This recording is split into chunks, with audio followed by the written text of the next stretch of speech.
भगवान ने मेहनत से बनाई है। अगर शायद भगवान को वही मंजूर होगा तो मुझे क्या बोल सकता हूँ। बट ठीक है, सपनों का महल फिर बनेगा।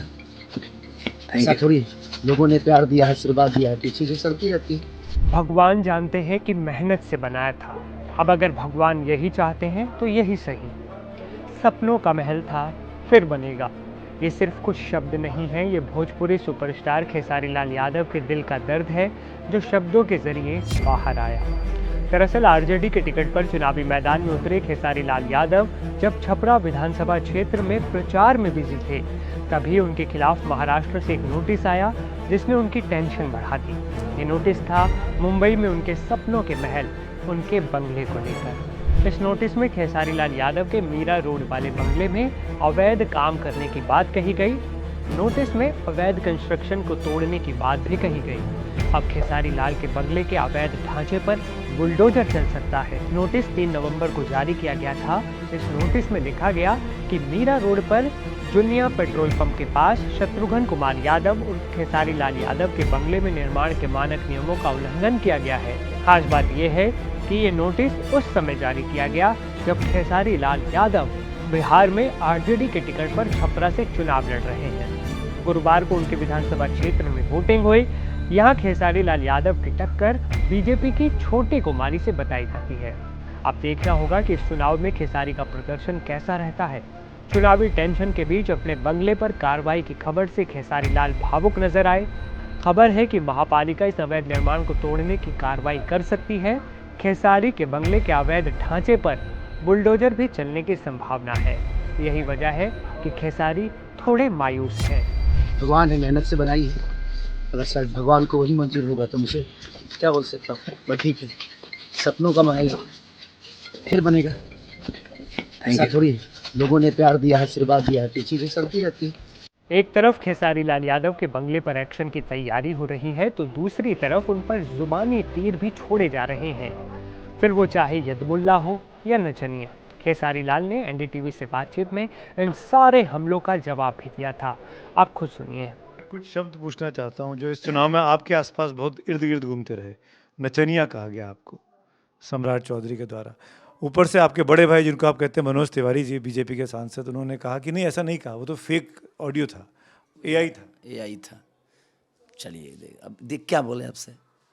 ये पूरी दुनिया जान गई कि उन्होंने खुद से बोला है, उसको भी झूठा साबित करने पे लगे हुए हैं कि एआई था। बट ठीक है, सम्राट भैया के लिए क्या बोल सकता हूँ बताइए। वो मुझे छोटा भाई भी बोल सकते थे, लेकिन मैं क्या बोला कि ये जब चुनाव आता है ना तो ये इतने जुबान से गिर जाते हैं कि गिरी हुई शब्दों का इस्तेमाल करते हैं, जबकि इनको शोभा नहीं देता है। आप एक गार्जियन के तौर पे दुनिया को मैसेज क्या दे रहे हो। सबसे पहले कि भाषा ऐसी चीज़ है ना कि भाषा से बहुत सारी चीज़ें बदल जाती है। आप इसी शब्द से किसी को सम्मान भी दे, कलाकार भी बोल सकते थे मुझे। और ऐसे कलाकार तो जो शब्द का उन्होंने इस्तेमाल किया है, वैसे तो उनके पार्टी में बहुत सारे लोग हैं, शुरुआत तो उन्होंने ही की है। बट उसके बावजूद भी वो कलाकार कैसे हो गए और मैं नचनिया कैसे हो गया। तो बट ठीक है, हर उन्हीं में से एक आपके साथी हैं, आप उनको बड़ा भाई भी बोलते हैं, वो आपको यदमुल्ला बोल रहे हैं।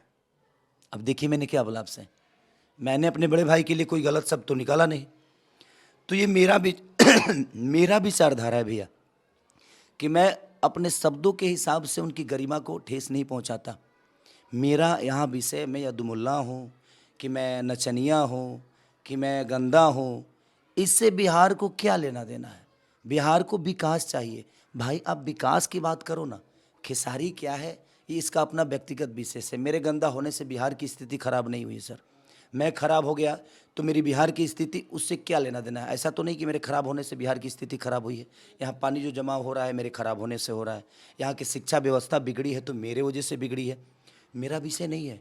वो हर बार मुद्दे को भटका देते हैं ताकि उनसे सवाल ना किया जाए कि आपने लोगों के लिए किया क्या है, शिक्षा कितना दिया, अस्पताल कितना दिया, रोजी रोजगार कितना दिया।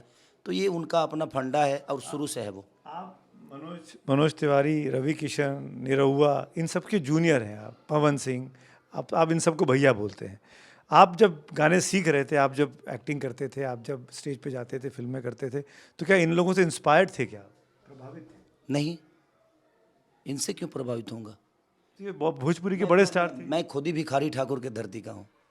और जो बच्चा भिखारी ठाकुर के धरती का हो, महेंद्र मिश्र के धरती का हो, वो किसी और से प्रभावित कैसे हो सकता है।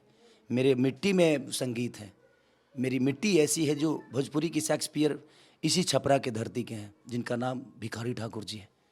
तो आप बताइए, जब मेरे खुद ही अपने इतने बड़े ओहदे पे हों और मैं किसी और से इंस्पायर हो जाऊं। फिर आपने ऐसे गीत क्यों गाए, ऐसी फिल्में क्यों की, ऐसे डांस क्यों किए? कहाँ भिखारी ठाकुर और कहाँ आपकी फिल्म? मतलब मैं तुलना नहीं करना चाहता हूँ, बहुत ही अंतर दिखाई देगा।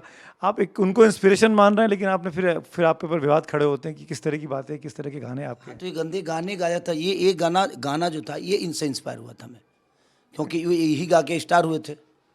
तो मुझे लगा जी रास्ता बहुत सही है यार, कि रवि भैया लहंगा रिमोट से उठा दिए तो मैं भी लहंगा में मीटर लगा देता हूँ। तो मैंने भी इलेक्ट्रिक का अपना व्यवस्था किया, मैंने भी लगा दी। तो मेरे कहने का मतलब जे जब कुछ चलता है ना सर, तो हर आदमी उसी पे चर्चा करता है। तो मैं भी सोचा कि मैं भी करता हूँ। ये जो चीज़ें मैंने की, मेरे गंदे गानों का दिन अगर कोई है तो ये चारों के चारों है, क्योंकि भाई यही शुरू किए तो मैं भी शुरू हो गया, और मैं शुरू किया तो मेरे पीछे वाले भी शुरू हो गए। बट सर, अब कौन सुधारेगा इसको? आप सुधारेंगे? नहीं, सरकार सुधारेगी। क्यों आप सुधारिए, मना करिए कि मैं नहीं करूँगा। नहीं, सरकार गलती मानी है पुराने गाने? सर, मार्केट में सामान बेचता है। आज दारू पहले बिक रहा था ना, सरकार ने बंद किया ना, लेकिन अब इनका लॉ एंड ऑर्डर खराब है तो होम डिलीवरी शुरू हो गई। मेरे कहने का मतलब, आप कुछ भी बंद करने के लिए सिस्टम तो लगाते हो, लेकिन उस सिस्टम को टाइट भी करना पड़ता है। मैं चाहता हूं कि अगर 20 साल से सरकार इनकी है, काश भोजपुरी के लिए सेंसर बोर्ड लगा दिए होते, ताकि कम से कम उस गाने को 10 आदमी देखता। अगर वो बेहतर होता तो समाज में जाता, नहीं तो नहीं जाता। तो लगा दीजिए ना, सेंसर बोर्ड लगा दीजिए भाई, चाहे कोई भी सरकार हो। आपके तो भाई पूरा हिंदुस्तान। भोजपुरी में सेंसर बोर्ड नहीं होता है? सर, भोजपुरी गानों के लिए नहीं होता है, फिल्मों के लिए होता है। गानों के लिए तो कहीं भी नहीं होता है। हाँ, गानों के एल्बम हाँ, जो भी मैं कह रहा हूँ तो भाई लगा दीजिए ना।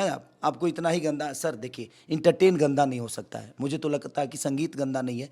हर आदमी का अलग अलग विचारधारा है। एक मार्केट में सर मटन भी मिलता है, दूध भी मिलता है, सब्जी भी मिलती है। अब कोई आदमी ऐसा है कि एक सब्जी की दुकान पे सारी सब्जियां भी बेचता है। उसी तरह कलाकार होता है, हर चीज़। आप भजन भी गाते हैं, हम ये भी गाते हैं, वो भी गाते हैं, जिसको जो समझ में आता है। आपको भजन पसंद है तो आपके लिए मैं बेहतर हो जाता हूँ, भजन गाता हूँ तो। लेकिन उनको लोकगीत पसंद है तो उनके लिए मैं बेहतर हो जाता हूँ, उनके दिल का इंटरटेन कर रहा हूँ। तो ये कोई विषय नहीं है। संगीत से, मेरे संगीत से और मेरे गायकी से और मेरे गाने से बिहार की व्यवस्था का कोई लेना देना नहीं है। ऐसा तो नहीं कि यहाँ का नाला का पानी डूब गया मेरा उठलाली का रोटी बोर से गाना सुन के। यहाँ जो व्यापारियों का करोड़ों बर्बाद हो गया, ऐसा तो नहीं कि पलंग सागवान के गाना से मेरा व्यापारियों का घर में पानी घुसा है। नहीं भैया, ये हमेशा भटकाते हैं। ये विकास की बात ही नहीं करेंगे, सिर्फ हमें नीचा दिखाने की चर्चा चलती है। इनका विकास शब्दों में हुआ है सर। शब्दों से ये किसी को छोटा और किसी को बड़ा बनाना चाहते हैं। क्या अब चुनाव के बाद 14 नवंबर के बाद नतीजा कुछ भी आए, आप विधायक बने ना बने, क्या आपके संबंध ठीक रहेंगे रवि किशन के साथ, मनोज तिवारी के साथ, निरहुआ के साथ, पवन सिंह के साथ? प्रोफेशनल संबंध जैसे थे चुनाव लड़ने के पहले तक, क्या वैसे रहेंगे या अब और उसमें बदलाव आ जाएगा? सर, मेरे कहने का मतलब, वो लोग पाकिस्तान थोड़ी हैं जे मैं उन पर बॉर्डर लगा दिया हूँ। नहीं, तो वो पाकिस्तान रिश्ते हैं हमारे। हम बात पे बात कर रहे हैं, और मैं बात कर रहा हूँ बिहार की विकास की। वो दूसरे तरफ है जहाँ विकास है ही नहीं है, जहाँ सिर्फ शब्दों का विकास हुआ है। शब्दों की मर्यादा को नीचे किया गया है। शब्दों की जो गरिमा है उसको इन लोगों ने धरती में लेके चले गए हैं। सिर्फ अपने फायदे के लिए सिर्फ शब्दों का इस्तेमाल करते हैं। काम क्या किया है इन्होंने, इस पर चर्चा ही नहीं करेंगे।